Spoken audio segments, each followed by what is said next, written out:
Varahi silks వారి grand festive celebrations పొందండి 10,000 రూపాయలు ఆపై కొనుగోలుపై బంగారు నాణెం ఉచితంగా. పెద్దగా వాళ్ళ చను ఉండదు.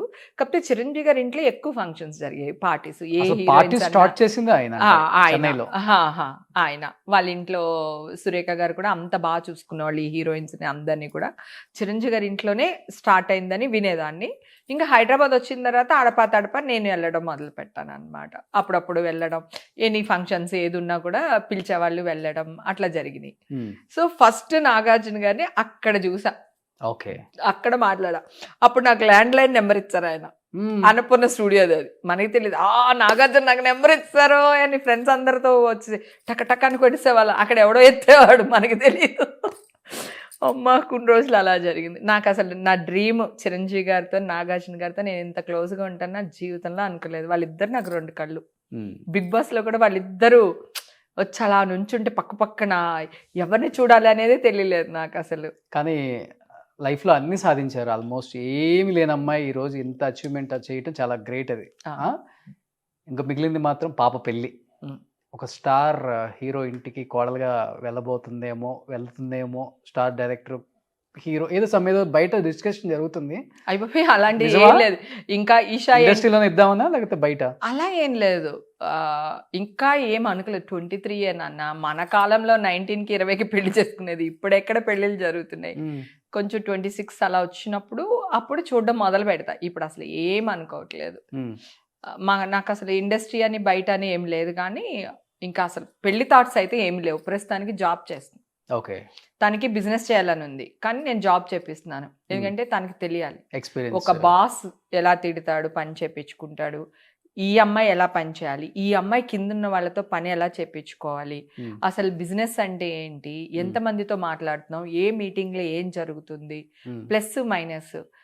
అక్కడ కూడా శత్రువులు ఉంటారు మనకి, అక్కడ కూడా ఫ్రెండ్స్ ఉంటారు. సో వాళ్ళని ఎలా డీల్ చేయాలి, అవన్నీ తెలియాలి అంటే ఫస్ట్ జాబ్ చేయాలి. మా అమ్మాయి జాబ్ చేస్తుంది ఇప్పుడు ప్రస్తుతం. ఆటోలో వెళ్ళిపోతుంది. పొద్దున్న ఆటోలో వెళ్ళిపోతుంది, వచ్చేటప్పుడు ఆటోలో వచ్చేస్తుంది. అన్ని పనులు నేర్పిస్తున్నారు ఇంట్లో. తను వంట చేయడం వచ్చి తనకి. ఓకే, బిర్యానీ బిజీ అయిపోతారు కదా ఆర్టిస్ట్ గా. పొద్దున వెళ్ళిపోతే నైట్ అయిపోయింది మీకు. అవును, ఇప్పుడు వంట కూడా చేయను. ఇషాకి అప్పు చెప్తా. కరెక్ట్ పాయింట్ చెప్పావు, నిజమే. నేను ఇప్పుడు వంట చేసి పెట్టి వెళ్ళే అంత ఓపిక లేదు నాకు. మనం షూటింగ్లు చేద్దాం హ్యాపీగా. మా అమ్మాయి క్యారేజ్ పంపిస్తుంది. ఇప్పుడు ఏంటి అప్పుడులాగా అక్క వదిన అట్లాంటిగా ఇప్పుడు అమ్మకు కూడా రెడీగా ఉన్నారా? అప్పుడు కూడా మదర్ క్యారెక్టర్లు చేశాను నేను. చేసినారు కొంచెం. ఏ క్యారెక్టర్ అయినా ఒకే ఇంపార్టెన్స్ ఉండాలి అంటున్నా, అంతే. ఇదివరకు కూడా నేను దెబ్బలాడేదాన్ని. ఎవరైనా బ్రహ్మానందం వైఫ్ అని రాస్తే ఊరుకునేదాన్ని కాదు. బ్రహ్మానందం వైఫ్ ఏంటి, నా క్యారెక్టర్ ఒక పేరు లేదా, పేరు పెట్టండి, పేరు రాయండి డైలాగ్ లో. జనరల్ గా ఏం రాస్తారంటే స్క్రిప్ట్ రాసేటప్పుడు కూడా రైటర్స్ అప్పుడు అంటే వాళ్ళకి హేమ చేస్తుందని తెలియదు రైటర్లు. మామూలుగా బ్రహ్మానందం గారికి అయితే అని రాసేస్తారు కదా, Brahmanandam wife, MS Narayana wife. నాకే కదా ఎవరికైనా అలాగే రాసేవాళ్ళు. తర్వాత మార్పిచ్చా. ఆ వైఫ్ క్యారెక్టర్ ఒక పేరు ఉంటుంది, అది హేమ అవ్వచ్చు, సుబ్బలక్ష్మి అవ్వచ్చు, ఏదైనా అవ్వచ్చు, అది రాయండి అనేదాన్ని. కానీ ఇప్పుడు ఆ నవ్వులాటగా కాకుండా సీరియస్ గా కూడా బాగా చేస్తారు మీరు. తల్లి రోల్స్ లో కూడా ఎమోషన్ అదే చెప్పబోతున్నా. చాలా చాలా సినిమాలు చేశాను. అన్నయ్య సినిమాలో నేను సౌందర్యకి మదరు, మా ఆయన సారా తాగొచ్చి నన్ను కొట్టేస్తాడు. అవునవును, ఒక సీను చాలా ఈడ్చుకెళ్ళిపోతాడు జుట్టు అంతా పట్టుకొని, అట్లాంటి సీన్లు చేశాను. తర్వాత కొన్ని క్యారెక్టర్స్ అడుక్కునే క్యారెక్టర్లు చేశాను, చెప్పులు కుట్టుకునే క్యారెక్టర్లు చేశాను. విలన్గా చేయలేదు, వ్యాంప్ చేయలేదు, ఈ రెండు తప్ప ఆల్మోస్ట్ అన్ని క్యారెక్టర్లు చేశాను. కామెడీయే కాదు, చాలా సీరియస్ క్యారెక్టర్స్ చేశాను నేను. బట్ మళ్ళీ ఇండస్ట్రీ మిమ్మల్ని పిలవాలి, గుర్తించాలి. డెఫినెట్ మళ్ళీ ఇప్పుడున్న డైరెక్టర్స్ కూడా హేమ గారు మళ్ళీ వస్తున్నారు ఇండస్ట్రీకి, డెఫినెట్ గా మనం మంచి క్యారెక్టర్స్ చేపించవచ్చు. ఎందుకంటే కొన్ని వందల సినిమాలలో డిఫరెంట్ రోల్స్ లో చూసాం మిమ్మల్ని. అవును, ఒక్కసారిగా వీళ్ళందరూ ఖాళీగా ఉంటున్నారు, లేకపోతే సినిమా ఆఫర్స్ రావట్లేదు, దీనివల్ల కొంత డిప్రెషన్ కూడా ఉంటుంది మనిషికి. ఉండొచ్చు. షూటింగ్, మేకప్, ప్యాకప్ విన్నోడు ఇంట్లో ఖాళీగా ఇల్లు తుడుచుకుంటా, వంట చేసుకుంటా, లేకపోతే ఈ పార్టీలకు వెళ్తా ఉండలేం. అవును, కష్టం. షూటింగ్ చేసి వస్తే హెల్దీగా ఉంటారు. అవును, ఇంకా బాగుంటారు. డెఫినెట్ గా హెల్త్ తో పాటు వెల్త్ కూడా కదా, రెండు ఉంటది. కానీ బాగా మెయింటైన్ చేస్తున్నారు. ఏంటి ఫుడ్ ఏం తీసుకుంటారు? నేను పెట్టడం ఇష్టం నాకు తినడం కంటే కూడా, కానీ తింటా, బాగా తింటా. కారం 53 ఉంటాయి మీకు ఇప్పుడు 52 అయినా బాగా మెయింటైన్ చేస్తున్నారు కదా. Thank you. Morning breakfast idli dosa అన్ని. ఇడ్లీ దోశ అవే తింటాను, నాకు వేరే అన్ని తినలేను. అంత సాయంత్రం అయితే ఈ మధ్యన కొంచెం మార్చాను, ఏం లేదు, బేల్పూరి అంటాం తెలుసు కదా, అవునవును. దాంట్లోనే కొంచెం క్యారెట్ అంతా, ఒక క్యారెట్, ఒక కుకుంబర్ కట్ చేసుకుని, ఆనియన్, టమాటా ఇవన్నీ కట్ చేసుకుని, మరమరాలు అంటాం కదా మనం, బేల్ అంటే మరమరాలు వేసుకుని అట్లా కొంచెం నిమ్మకాయ పిండుకుని తిన్నా. దీనివల్ల ఏంటంటే క్యారెట్ మనకి ఐరన్, సో వాటరు కుకుంబర్లో, సో మరమరాలు వచ్చి ఫ్యాట్ కాదు మనకి, సో అందుకని అవి ఇలా, నిమ్మకాయ ఏమో Rice స్కిన్కి తక్కువ తింటారా? మంచిది.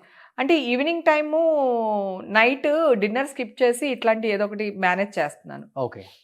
డేలో నా ఇష్టం, ఆఫ్టర్నూన్ నేను తింటారు. ఆఫ్టర్నూన్ నా ఇష్టం, కానీ నా ప్రాబ్లం ఏంటంటే ఒక ముక్కే ఫిష్ తినగలుగుతాను, ఇంతే అన్నం తినగలుగుతాను, అంటే నేను తినలేను బేసిక్గా, అలా అలవాటు అయిపోయింది చాలా సంవత్సరాల నుంచి. ఓకే. గ్యాస్ కానీ ట్రబుల్ తినేది ప్రాబ్లమ్ మరి? ఏం లేదు, గొడ్డు కారం తింటా. ఒక్కొక్కసారి తిక్కొచ్చేస్తే వైట్ రైస్లో కొంచెం నువ్వుల నూనె వేసేసుకుని, ఉప్పు కారం వేసేసుకుని కలుపుకుని తింటా. ఓ, అంత ఇష్టం. కారం కారం కారం ఉండాలి. పచ్చిమిరపకాయలు, పెరుగన్నం తిన్నా పచ్చిమిరపకాయ నంచుకునే పెరుగన్నం తింటాను. ఒకవేళ పప్పుచారు అవన్నీ చేసామనుకో, ఆ మజ్జిగ మిరపకాయలు, ఒడియాలు వేసుకునే తింటాను. అందుకే ఇంత ఆవేశం మీకు. నాకేం ఆవేశం ఉండదు, నన్ను ఎవడు గోకూడదు, నేను నీ జోలికి రాలేదుగా, నువ్వెందుకు వస్తావు అంట, అంతే అంతే. అది నేను నా పోలీస్ పాటికి- స్టేషన్కి వెళ్ళిన హిస్టరీలు ఎన్నో. ఎందుకు వెళ్తాను, నువ్వు నన్ను ఏదోటి అంటే నేను వెళ్ళి కంప్లైంట్ ఇస్తాను.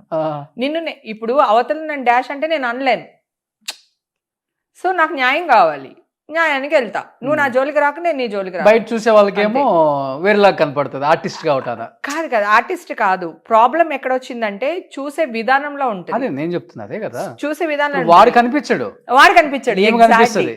ఇప్పుడు ఆల్రెడీ నన్ను ఎవడో ఒకడు పించేస్తాడు కదా, వాడు కనిపించాడు. నేను వెళ్ళింది మీడియాలో వస్తుంది, అదే నేను చేసా. నాకు ఈ మధ్య కాలంలో నేను లేడీ మెగాస్టార్ నన్ను అర్థమైపోయింది. నాకు నా మీద కొన్ని వేల ఫ్యామిలీలు బతికేస్తున్నాయి. యూనో, ఒకడు మంచిగా రాసి బతికేస్తున్నాడు, ఒకడు చెడ్డగా రాసి బతికేస్తున్నాడు. బతకడానికి నేను కూడా మాదాపూర్ చాలా మంది- PS కి వెళ్ళి హల్చల్ చేశారు లాస్ట్ టైం ఒకసారి, అదే. వైరల్ అయింది అది. అవును, దీనికోసమే. ఎవడో మీకు రాంగ్ మెసేజ్లు పెడుతున్నాడని చెప్పి మొన్నే ఆ కేసు రీసెంట్ గా ఓ, క్లోజ్ ఇప్పుడు దాకా అయిపోయింది. ఉంది అది. ఉందంట, నాకు కూడా తెలీదు. మన కానిస్టేబుల్ ఫోన్ చేశాడు, మేడం ఇంకా ఏంట్రా ఇన్ని సంవత్సరాలు ఇంకా ఏమని ఫోన్-" పెట్టాడు అసలుకి? వాడా ఒక్కడి కార్లే, వాడు ఇష్టం వచ్చినట్టు పెట్టాడు. అసలు నాకు బూతులా? ఎలా ఉంటదంటే, బూతులు కాదు, రా నేను పెళ్లి చేసుకుంటాను, లేపుకెళ్ళిపోతాను, ఆ, ఇట్లా పెట్టేవాడు. అర్ధరాత్రి 1 గంటకి 2 గంటలకి ఏం చేస్తున్నావే, ఆ. అసలు వే అంటేనే నా వెళ్ళేది. అంటే నన్ను హేమని, నన్ను అంటావా వైఫై లాగా డగడగడగడగడగడని తిరిగేది. కానీ ఫస్ట్ అప్పుడు చాలా మంది ఆడపిల్లలకి ఇలాగే మెసేజ్లు వస్తే ఎవరికి చెప్పేవాళ్ళు కాదు. అవును. అప్పుడు నేను బయటకు వచ్చి నేను చెప్పిన తర్వాత చాలా కేసులు బయటకు వచ్చారు, చాలా మందిని మూసేశారు. అప్పుడు కొంతవల్ల మంచి జరిగింది మీ వల్ల. 100%. తర్వాత మాఫింగ్ ఫోటోలు గుర్తుందా, ఇప్పుడు ఏఐ చేస్తుంది పాపం, అందరు అమ్మాయిల్ని బిగినీలో చూపిస్తున్నారు కదా, ఏఐలో వస్తున్నాయి ఇప్పుడు ఫోటోలు. అవి వేరే వాడు ఎవడో దుబాయ్లోనో అమెరికాలోనో ఉండి మార్ఫింగ్ చేసేవాడు ఫొటోస్. ఇగో మా అసిస్టెంట్ గారు ఉన్నాడు కదా, ఇళ్ళల్లా తిరిగితే ఏదో ఫోటో చూపించాడు, మీదేనా? అందరు కలిసి చూస్తున్నాడు. కాదు, నాకెందుకో భగవంతుడి దయ వల్ల ఎవడు ఆ పనులు ఏమి చేయలేదు. నాకు ఒక బ్యాడ్ న్యూస్ మీడియా వాళ్ళు వేశారు అంటే ఓన్లీ మొన్న జరిగిన ఇష్యూనే. నాకు ఈ రోజు వరకు ఒక్క రిమార్క్ లేదు, ఎవ్వరు నన్ను ఏమనలేదు. నేను మీడియా వాళ్ళని కూడా రిక్వెస్ట్ చేసింది ఏంటి, మీరు ఓకే పోలీసులు చెప్పారు, ఏం జరిగిందో మీరు ఆ న్యూస్ కూడా వేశారు కదా, సిలవలు పలవలుగా వేసేసారు. నేనేమంటాను, ఇప్పుడు కొట్టేశారు కదా, ఈ న్యూస్ కూడా వేయండి అని రిక్వెస్ట్ చేస్తున్నాను అందరినీ. ఎందుకంటే మీడియా నాకు చాలా బలం. ఈ రోజు హేమ మెగాస్టార్ చిరంజీవి అంత గొప్ప లాగా చూపిస్తున్నారంటే మీడియానే, లేకపోతే మిగతా వాళ్ళు ఎవరైనా చూపించమని చూపిస్తారా? సో నా మీద ఒక న్యూస్ వేస్తున్నాడు, అంత ఎఫర్ట్ పెడుతున్నాడు అంటే నేను ఏదో గొప్ప, నేను గొప్పదాన్ని, అందుకనే వాడు న్యూస్ వేసుకుని బతుకుతున్నాడు, రైట్? సో ఇలాగే అనుకుంటున్నాను నేను. ఇప్పుడు ప్రాబ్లం ఏంటంటే, నువ్వు నన్ను గోకుతావు, నాన్న గోకినోడి నువ్వు కనపడవు. అయితే నన్ను గోకేడు కదా, కనీసం ఏదైనా క్రీమ్ అన్నా రాసుకుందాము, పుండు పడకుండా చూసుకుందాము అనుకుంటాను కదా. ఇది కనపడుతుంది మచ్చ, అదేలే ఊరంతా అది కనిపిస్తుంది. ఈ మచ్చ కనపడుతుంది, ఆడి గోకునోడు కనపట్ల, ఈ మచ్చ కనపడుతుంది. ఎందుకు? నేను ఇండస్ట్రీకి దూరంగా ఉన్నా 4 years, మీడియాకి దూరంగా ఉన్నా. నువ్వు ఎన్నోసార్లు ఇంటర్వ్యూ అడిగావు, నీకు చెప్పాను వద్దు నాన్న నేను మీడియాకి దూరంగా ఉంటున్నాను, నాకు వద్దు. ఆఫ్టర్ మా ఎలక్షన్ నేను దూరంగా ఉన్నాను. కానీ ఎంత అన్యాయంగా ఒక ఆడపిల్లని ఇంత బద్నాం చేస్తారని అనుకోలేదు. ఏం జరిగినా నేను ఒక విక్టిమ్ని, ఒకవేళ అలా ఉంటే కూడా విక్టిమ్ని రోడ్డు మీద పాడేసి, వాళ్ళ ఫ్యామిలీని రోడ్డు మీద పాడేసి అలా ఉండకూడదు. సరే, కొత్త సంవత్సరంలో దేవుడు మనకి మామూలుగా ఇవ్వలేదు, కొట్టేశారు కేసు. తిరుమల తిరుపతి దేవస్థానానికి మనకి మంచి పిలుపు వచ్చింది, మంచి దర్శనం జరిగింది, వెళ్ళొచ్చాను. మంచి ఆఫర్లు వస్తాయి, డెఫినెట్ గా ఆఫర్స్ వస్తాయి. ఇప్పుడు నేను ఆఫర్స్ కోసం నేనే ట్రై చేస్తాను. ఇందాక నేను చెప్పే లోపలనే నువ్వు 100 రకాలు చెప్పేసావు నువ్వు నాకు. నేను అందరి కోసం, ఇది వరకు నా కోసం నేను యాక్ట్ చేసుకున్నాను, నాకు పేరు రావాలి, నేను యాక్ట్ చేయాలి, నాకు డబ్బు రావాలి అని.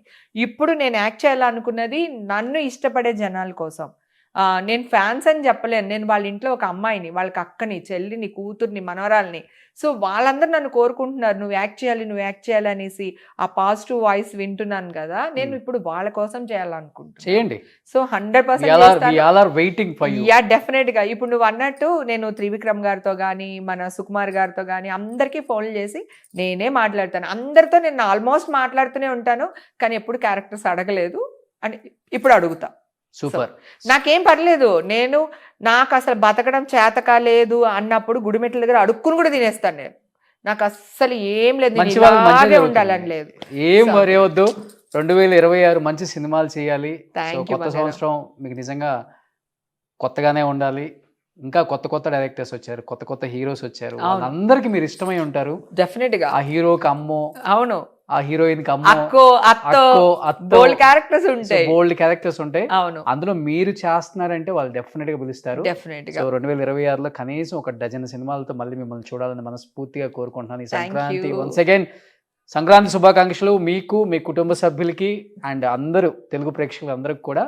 హేమ గారిని ఇన్ని సంవత్సరాలు ఎన్నో క్యారెక్టర్స్లో చూసి మనందరం ఎంతో ఎంజాయ్ చేసాం, నవ్వుకున్నాం. బట్ కొన్నిసార్లు ఆమె జీవితంలో కూడా కొన్ని చూసి నవ్వుకోవాల్సిన స్థాయికి రావాల్సి వచ్చిందంటే ఆమె వల్ల కాదు, కొన్ని కారణాల వల్ల అది కూడా తొలగిపోయింది. మంచిగా మళ్ళీ హేమ గారిని బిగ్ స్క్రీన్ మీద ఒక మంచి యాక్ట్రెస్గా మనందరం చూసి ఆమెను సపోర్ట్ చేద్దాం. అండ్ ఇండస్ట్రీ కూడా సపోర్ట్ చేయండి.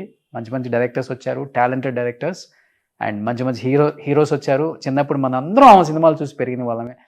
ఈ స్టార్ హీరో పక్కన ఏమో లేదు అంటే అతిశయోక్తి కాదు. అలాంటి సినిమాలు చేశారు.